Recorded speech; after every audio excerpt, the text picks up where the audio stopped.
Hey, ladies and gentlemen, welcome back to World of Warships Legends. Here on the home of the slightly above average ship review, average player me, slightly above average ship review, you are watching it right now. All right, we are here on New Dawn in a domination match, and our ship is the alternate Tier 4 Japanese destroyer from the second or alternate destroyer line. This is the tier 4 Minekaze. You can see we are top tier in this game. The Minekaze, I know some people were hoping that the alternate Japanese destroyer line was different than the original line, meaning more gunboats. You do have a gunboat commander in the Japanese commanders. He is in this gunboat, Takeo Kurita. Um, But unfortunately, they are not gunboats until you get to tier 7. These other ships are just less good destroyers. So this is the most glaring difference at tier 4. The Minakaze only has 6-kilometer torpedoes. So you really have to be comfortable living dangerously with the ship. And quite frankly, I don't use it that often because it's just not very good. All right, we're here in Bravo, and I mean I just have no idea how they thought it was balanced compared to the Mitsuki. The Mitsuki has 8-kilometer torpedoes. It has really good AA, and this ship has 6-kilometer torpedoes and trash AA.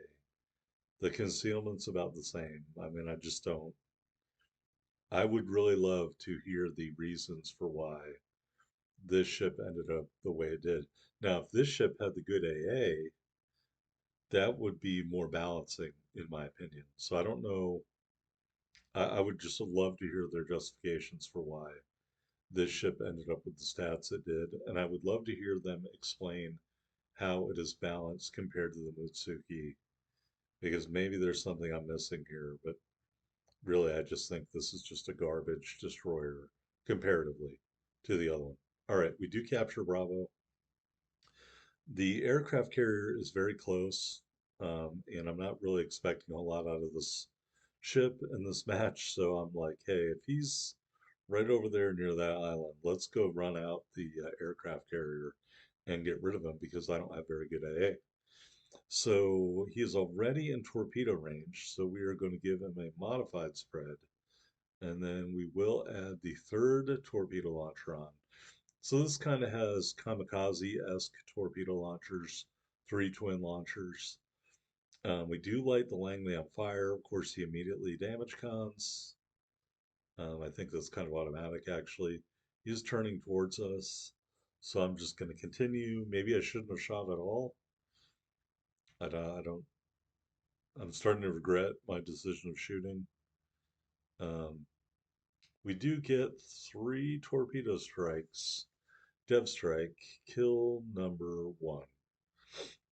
I think maybe torpedo damage is something this ship has better than the Mitsuki. That's just me spitballing there, but that may be their justification for why the ship doesn't need more to it uh, with the shorter torpedoes. All right, so at this point, we're heading towards these battleships here. Gonna try and help our enemy team over here as well as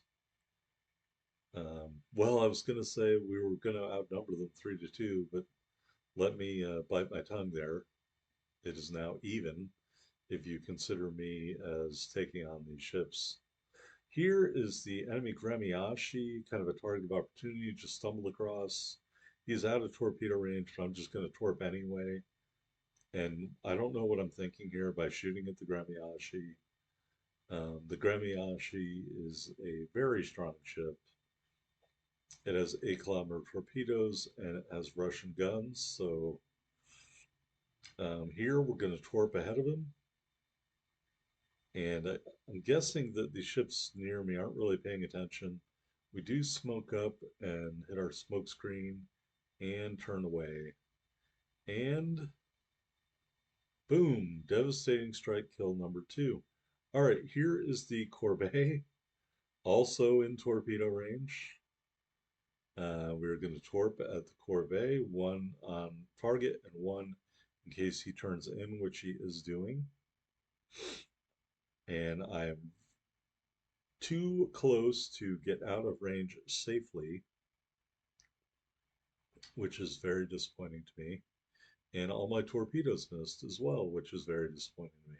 So we will torp again and continue lighting them up. Hopefully that other ship can keep the other ship on their team busy. Yeah, that guy. Hopefully the New York can stay busy. Although he just killed that Kuma, so maybe not.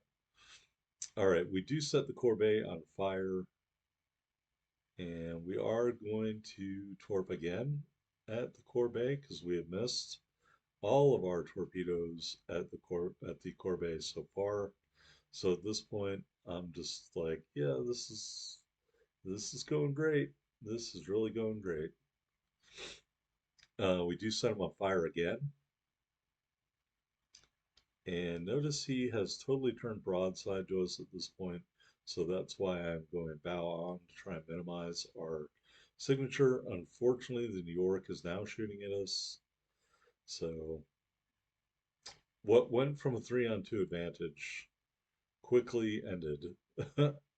We are going to torp some more because at this point we really don't have a lot left to lose. And maybe a smarter player would have disengaged a long time ago. And we do get killed. All right, our torpedoes still have life though. And we get 3 torpedo strikes right there. And this last torpedo that we are on the camera of doesn't even need to do anything. All right, just a flesh wound, devastating strike, kill number 3. We're going to clip to the end of this game, and we did not win the game.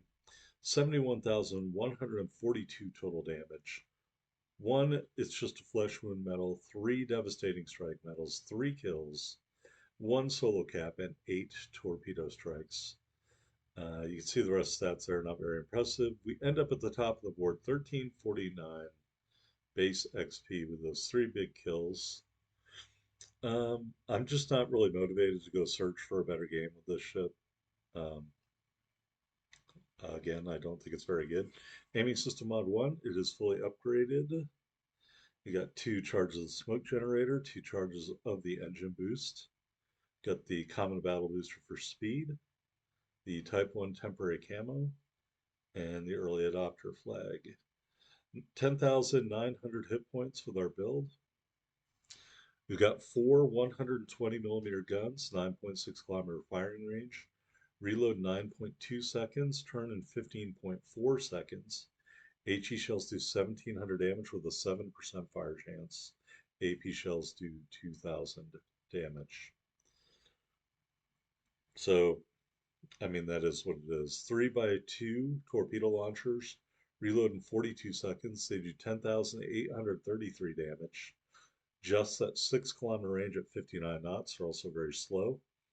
The detectability is 1,200 meters. AA defense, your main battery is not dual purpose. Speed 40.2 knots, 550 meter turning circle, 2.4 second rudder shift time.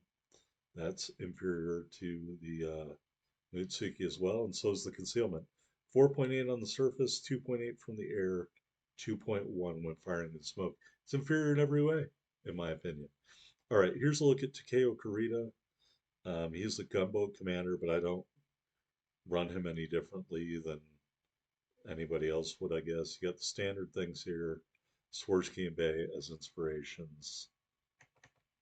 That's a look at the Mutsuki. I don't, or the Minekaze, pardon me. Inferior to the Mutsuki in every way.